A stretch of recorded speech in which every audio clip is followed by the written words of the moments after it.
The late afternoon sun hovered low over the rooftops of Evergrove, Georgia, casting golden rays across the quiet, tree-lined streets.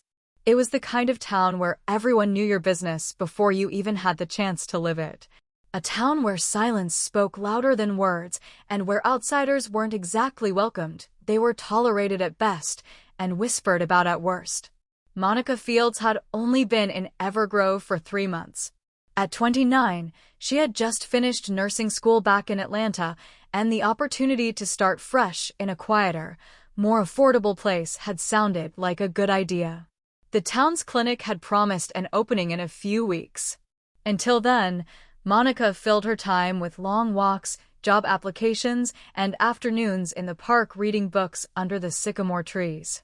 It was a Tuesday when things began to shift. She sat on the same bench she always did, third one from the left near the fountain, facing the brick-laid walking path. Her book lay open in her lap, but she wasn't reading. Not really. Her eyes lifted occasionally to scan the passers-by. Some offered a nod. Most didn't. A group of teenagers walked past, their laughter suddenly dying down as they saw her. One of them nudged the other, and the entire group crossed to the opposite side of the path. Monica said nothing. She was used to it now. A few minutes later, she noticed her again, the elderly woman in the faded blue coat and white sun hat. She walked with a determined stride, a reusable grocery bag slung over one wrist. Her posture was stiff, her eyes forward, and her lips pursed in a tight line. Her name, Monica later learned, was Edith Mayburn, a 76-year-old widow who had lived in Evergrove her entire life. She'd raised 3 children here, buried one, and never once left the state of Georgia. Her late husband had been a respected local preacher. Her daughter, a schoolteacher, had passed away in her 40s from cancer. In other words, Edith was Evergrove. As she passed the bench, her gaze flicked briefly toward Monica, then snapped back ahead. Monica saw it, that flicker of tension, that almost imperceptible clutching of her purse strap. Not the first time. Probably not the last. Monica exhaled through her nose, trying to refocus on her book. But something gnawed at her. That look. The discomfort. She couldn't shake it, not just the way Edith had reacted, but how normal it had become. This was her life now. A stranger in a town that wanted no part of her. 10 minutes passed. Then she saw them. 2 men. Late 20s, maybe early 30s. One wore a faded red hoodie pulled up over a ball cap. The other had a cigarette tucked behind his ear and a noticeable limp. They hadn't come from the usual street. In fact, they looked like they'd just hopped the fence behind the municipal building. They weren't walking aimlessly. Their eyes were locked on Edith. Monica's heartbeat picked up. She looked around. No one else seemed to notice. The few people in the park were too far away or too absorbed in their phones. One of the men nudged the other. They sped up. Edith turned the corner near the alley by Maple and Fifth, a narrow spot between the hardware store and the dry cleaners. Monica stood up without thinking. Her book fell to the ground. She told herself to call 911 to find help, but there was no time. She was already moving. As she rounded the corner, her breath caught in her throat. The man in the red hoodie had Edith by the wrist, yanking her purse. She was shouting, stumbling backward. The second man was checking over his shoulder, and that's when he saw Monica. She didn't scream. She didn't freeze. She lunged. "Hey, get your hands off her." The men flinched. For a second, just a second, they looked unsure. Monica grabbed a nearby trash bin lid and swung it toward them. It clattered loudly on the ground. The noise was enough. They bolted, not toward her, not toward Edith, but down the alley, past the back of the dry cleaners and into the trees behind the lot. Silence returned just as fast as the chaos had erupted. Monica dropped the lid. Her hands trembled as she stepped toward Edith, who had collapsed onto a crate near the wall, clutching her purse and breathing hard. "You okay, ma'am?" Monica asked gently. "Did they hurt you?" Edith didn't answer at first. Her eyes were wide, scanning Monica's face, as if she didn't know what to make of her. I think I'm all right, she finally whispered. Her voice was high and wavering. They didn't get anything. Monica nodded, kneeling beside her. Good. That's good. Should I call the police? Edith hesitated, then shook her head. No, it's fine. I just need to get home. Monica stood up, offering a hand. Edith stared at it. Then, slowly, she stood without taking it. There was a pause. And then came the words Monica didn't expect. What were you doing back here? Edith asked sharply. Monica blinked. I saw them following you. I thought something might happen. Edith's eyes narrowed. You thought something might happen. So you followed me. Monica stepped back. The alley suddenly felt colder. I was trying to help, she said, her voice quieter now. Edith pursed her lips. I can get home just fine. And with that, she turned and walked off. Monica stood frozen, her heart pounding not from fear, but from something deeper. Something heavier. She had stepped in to help, risked herself. And yet, she still wasn't seen as the hero. Just a stranger. A shadow. A problem. The sound of Edith's fading footsteps echoed faintly in the narrow alley. Monica stood motionless for a long moment, listening until the silence swallowed it all. Her pulse was still erratic. The adrenaline that had surged through her body just moments ago was now draining away, leaving a heavy weight behind. She picked up her book from the bench later that evening, dusting off the corner where it had landed on the gravel. But her focus was gone. The words on the page blurred together like raindrops on a windshield. And she couldn't stop thinking about that look. Not the one of fear from the attackers. Not the shock of violence. No, the look Edith had given her. Suspicion. Distrust. Almost. Accusation. She had saved her. Risked getting hurt. Maybe worse. And all she got in return was suspicion. Monica had grown up in a world where her skin color was rarely an afterthought. But Evergrove had a different rhythm. A different air. It was like stepping back in time and walking uphill. By the time she got home to her apartment above the small bakery where she was temporarily staying, the town had already begun its whisper campaign. She noticed it the next morning. At Carson's grocery, the man at the register, who had always been polite, if a little curt, didn't meet her eyes. He slid her receipt toward her with a strange tightness in his expression. At the local cafe, where she had gotten coffee nearly every day since moving in, her usual seat by the window was suddenly reserved. No one else sat there for the next hour. And when she walked through the park later that day, 2 mothers nearby called their children back just as Monica approached the sandbox. She didn't say anything. She didn't want to cause a scene. But deep down, it burned.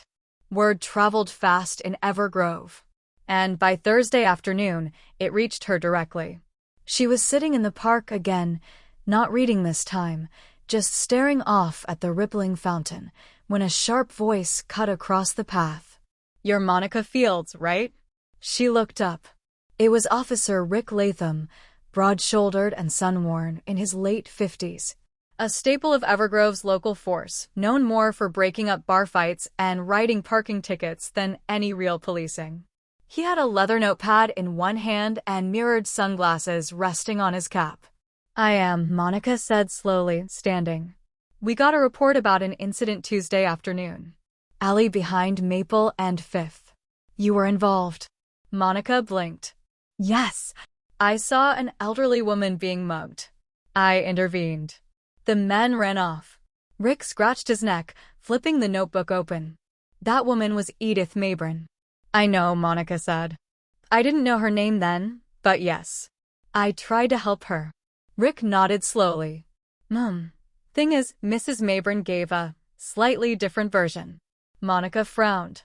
Different how? She says you were following her. That she felt threatened. She's a respected woman around here.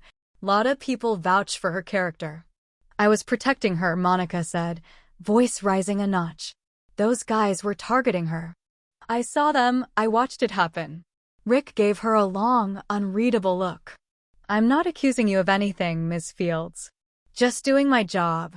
But in a town like this, misunderstandings can go a long way. She laughed bitterly. Right. A misunderstanding. Is that what we're calling this? He didn't answer. He just nodded once, jotted something down, and walked off. That night, Monica sat by her window, watching the wind push fallen leaves across the street. Her phone buzzed once, a text from her sister in Atlanta. How's the new town? Are they treating you okay? She didn't answer. The truth was, she didn't know why she stayed. Pride, maybe? Or stubbornness. Maybe she still believed Evergrove could change. That people like Edith could change. But her hope was fading. 2 days later, the tides shifted again.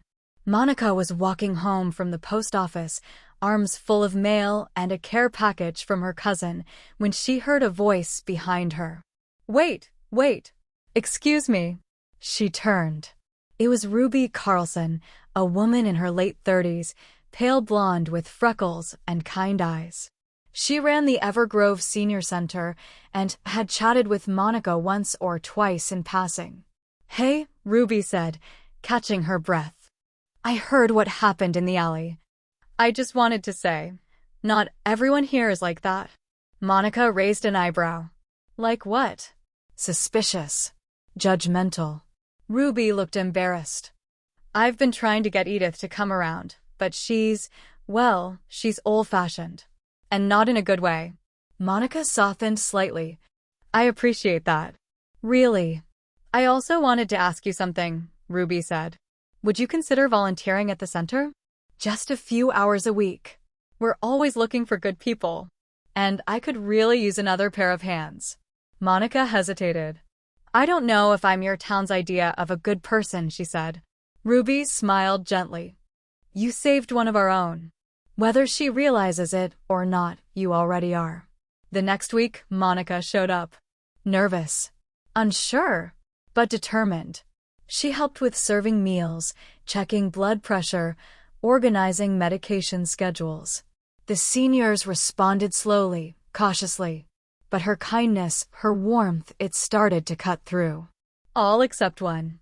Edith Mabron never spoke to her. Not a word. But she watched. Always watched. And as Monica would soon learn, one moment would change everything again. Because a second incident was coming. And this time, it wouldn't just be an alley and 2 men. It would be life or death. By the time Friday rolled around, a thick fog had settled over Evergrove. The kind that clings to the skin and muffles the sound of passing cars. The town, already sluggish in energy, seemed to slow even more. Monica worked her afternoon shift at the Evergrove Senior Center, moving from one table to the next, checking temperatures, refilling orange juice, listening to long-winded stories from war veterans and widows. Her presence, once met with stares and whispers, was now mostly met with cautious nods and subtle smiles. Except for Edith. The old woman still hadn't uttered a word in Monica's direction. Not when she served her soup. Not when she helped her tie her shawl tighter during the drafty evenings. Not even when Monica gently knelt to pick up the hand mirror Edith dropped. She'd just peer at her over the rim of her glasses, lips pursed like she was holding back 1,000 unsaid thoughts. And Monica, patient as ever, said nothing back. That Friday evening, the clouds turned charcoal gray. By 6:45 p.m., thunder cracked above the pine trees, rolling down the hills like angry drums. Monica stood by the wide window near the main hall, watching streaks of lightning split the horizon. Storms coming hard, Ruby muttered beside her, glancing nervously toward the glass. Monica nodded. Want me to help walk some of them home? Ruby shook her head. No, we'll wait it out. Most of them have rides. Except Edith, she lives just down Willow Lane. Thinks she's still 20 and insists on walking everywhere. As if summoned by the mention of her name, Edith suddenly appeared at the lobby's edge, clutching her worn handbag like a shield. I'm going home now, she snapped, glaring at the storm.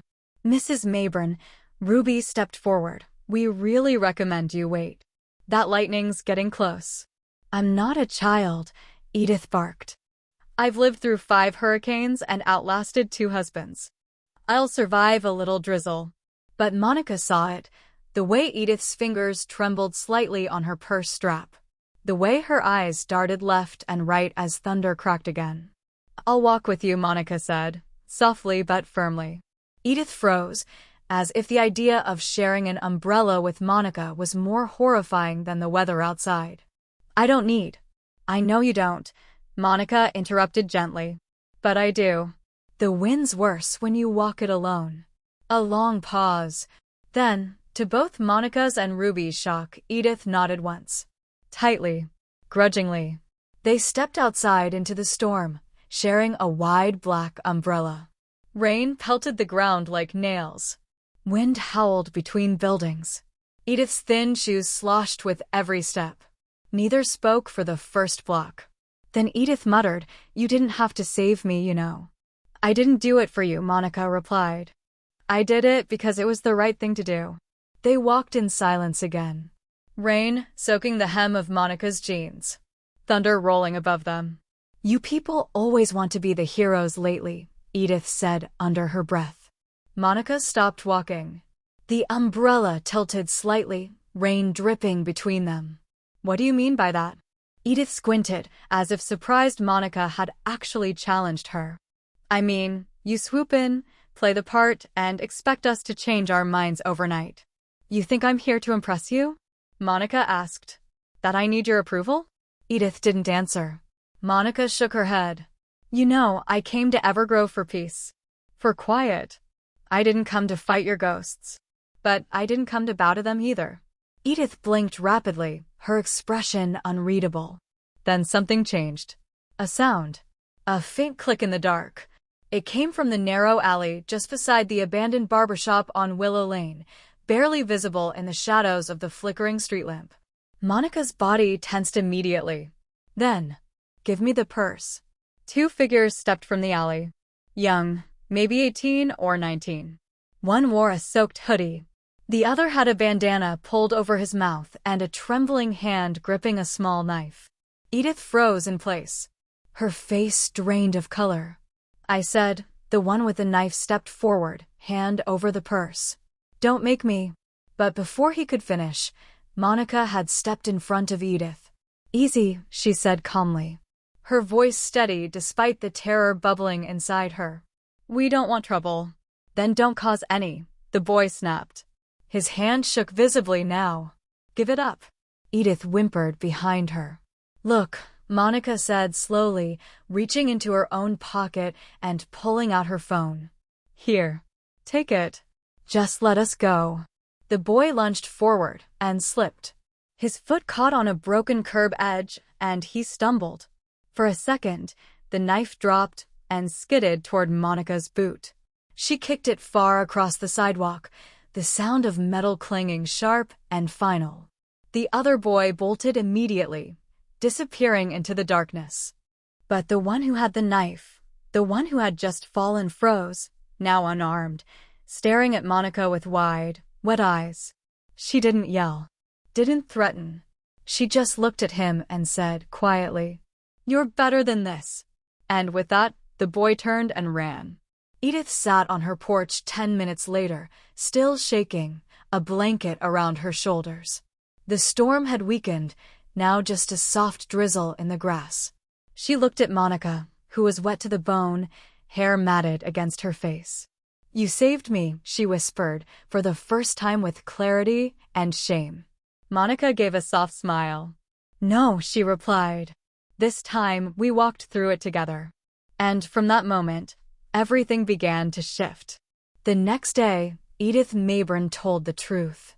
She visited the Evergrove Police Department herself and corrected her original statement. She said she had been wrong. That Monica had, in fact, saved her life twice. She told it in the church, at the bakery, even at Carson's grocery. And slowly, like leaves turning after summer's end, so did the town. Sunday morning came with a light breeze and a calm sky, as if the storm had never happened.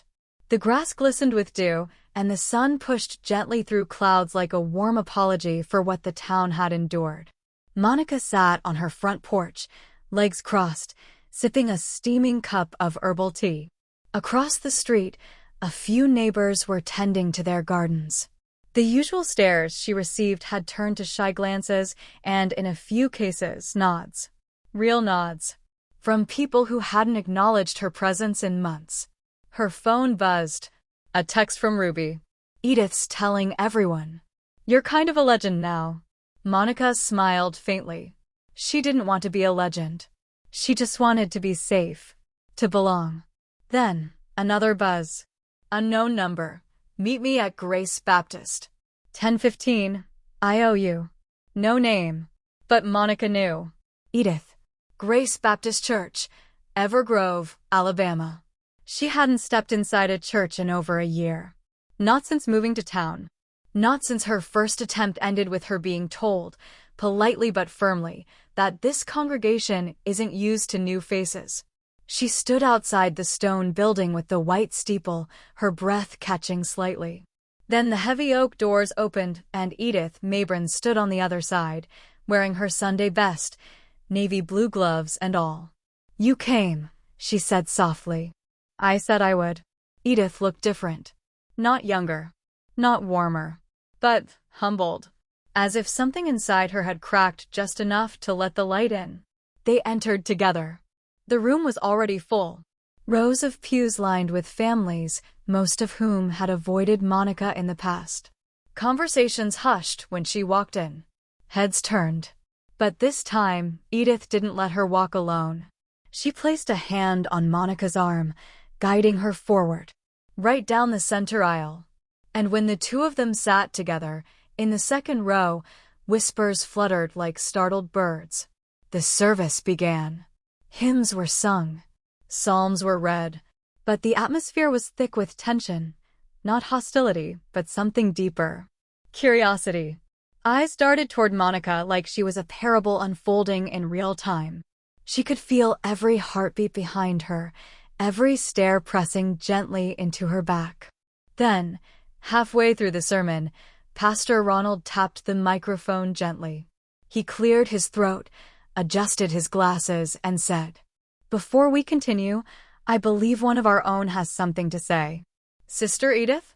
There was a beat of silence. Monica turned, surprised. Edith stood slowly, knees creaking, and walked up to the pulpit. The mic squeaked slightly as she leaned in, gripping the sides with gloved hands. I know many of you think you know me," she began. "And maybe you do. I've lived here longer than most. Raised my children here. Buried my husband here. Served on church boards and baked more peach pies than I care to count." A soft chuckle rippled through the room. "But I need to confess something," she said, her voice cracking ever so slightly. "I've held hate in my heart. Quiet hate. Cold, old, bitter hate. And I didn't even recognize it for what it was." No one moved. Edith's lips trembled. "This week, I nearly died. In the storm, I was nearly robbed, threatened. And while everyone else might have run, the person who saved me wasn't someone I ever thought I'd thank. She's sitting right there." Edith pointed toward Monica, who froze. "She risked herself for me. Twice. And I still didn't want to see her as a blessing. But God has a way of tearing down the walls we build." There were murmurs. Edith glanced around the sanctuary, her eyes wet. "I judged her because of the color of her skin, because I was raised to think less of people who looked like her. I never gave her a chance to be human to me. And that was wrong." Gasps echoed through the congregation. "I want to say I'm sorry. To Monica. But also to all of you. Because if a heart like hers could stand beside me in the rain, then maybe mine can change too." She stepped down from the pulpit slowly, hands trembling now. But the silence was no longer uncomfortable, it was electric. Alive. As Edith sat, Monica stared straight ahead, unsure whether to cry, smile, or walk out altogether. Then Ruby appeared, sliding into the pew beside her, whispering, "Girl, you broke Evergrove today." After the service, the impossible happened. People approached Monica. Not to interrogate, not to condescend, but to think, to apologize, to shake her hand. Mrs. Harland, the woman who once crossed the street to avoid her, brought over a plate of cookies from the bake sale and said, "These have pecans. I hope you're not allergic." Mr. Duval, a former police officer who used to barely nod at her, said, "Heard what you did. Takes guts. Don't let this place harden you." Even young Clara, a child no older than 9, came up with a crayon drawing of Monica holding an umbrella. "This is you," she said. Monica smiled and crouched. "And who's that with me?" "That's the lady with the wrinkly face. She's not mean anymore." That night, Monica sat on her porch again, the drawing tucked in her lap. The streets were quiet, but her heart was loud. Something had shifted. Maybe not forever. Maybe not all the way. But for the first time in a long time, she didn't feel like a ghost in Evergrove. She felt seen. And sometimes, that's the most radical kind of miracle. It had been 3 days since Monica sat beside Edith in Grace Baptist Church. Since then, her life had changed in small, noticeable ways. Neighbors who once barely waved now smiled, not wide, fake smiles, but real ones, hesitant and curious. Children who used to cling to their mothers when passing by her home now rode bikes past her front yard, laughing. Even the grocery clerk, Benji, had started bagging her groceries with something resembling warmth. But Monica wasn't naive. She knew that change didn't come easy, especially not in a place like Evergrove. Old roots ran deep here, some bore sweet fruit, but others wrapped around hearts like vines, choking out new growth. Still, she hoped. Thursday morning, 6:48 a.m. Monica opened her front door to grab the morning paper, a ritual she'd kept since her days in Chicago. But instead of just the Evergrove Sentinel, she found a small white envelope sitting on the top step. No stamp, no name, just her own, written in beautiful, flowing cursive. Monica. She glanced around. Nothing. Just a few robins picking at the dew-covered grass, and an elderly man 2 houses down walking his dog. She picked up the envelope, feeling its weight. Inside, a folded sheet of thick paper. Cream-colored. Expensive. Dear Monica. I've never written a letter like this before. Not in my 74 years. But I figured a text wouldn't carry what I need to say. There's something I want you to know. Something I've never told a soul, not even my late husband. When I was a young girl, around 15, our family had a housekeeper. Her name was Clara Jean. She was black. She helped raise me, sang me lullabies when my mother was too tired or too angry to care. She made me sweet tea when I cried over boys and tucked me in when storms scared me.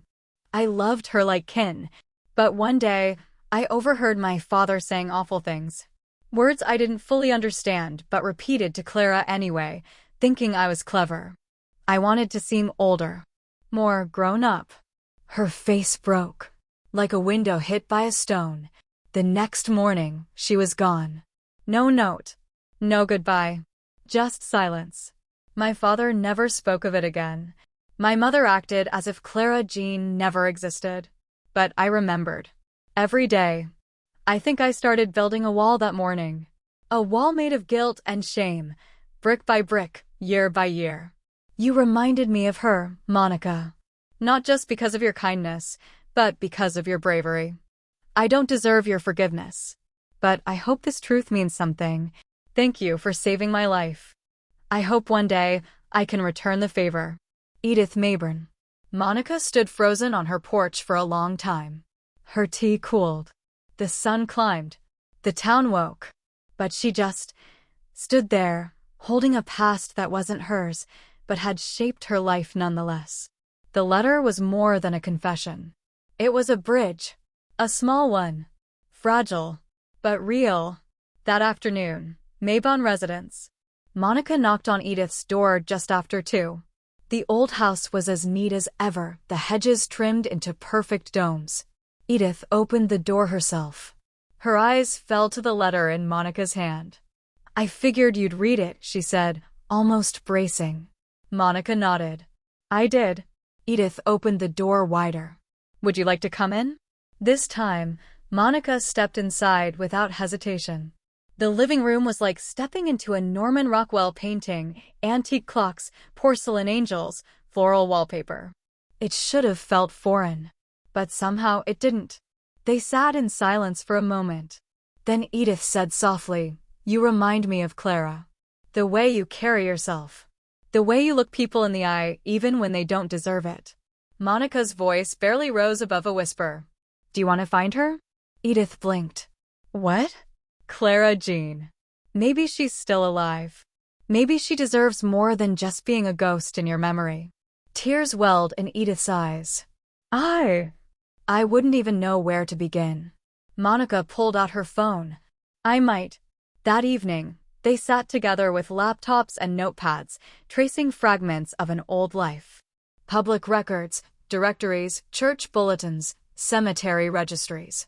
They combed through history, and in the process, built something even more important. Trust.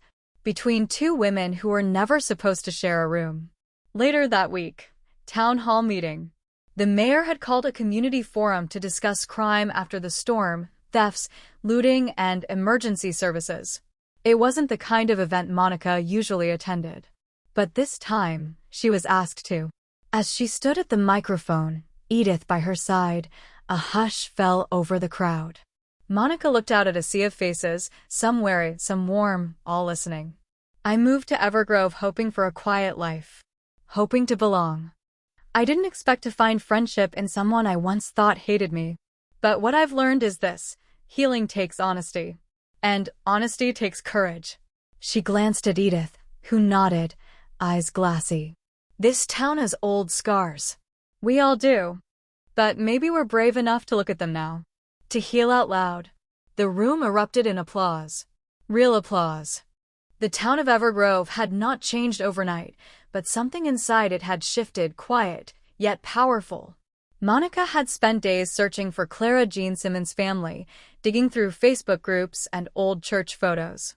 Finally, she found a post, a 1971 choir photo with a woman named Lorraine Daniels commenting, "That's my mama.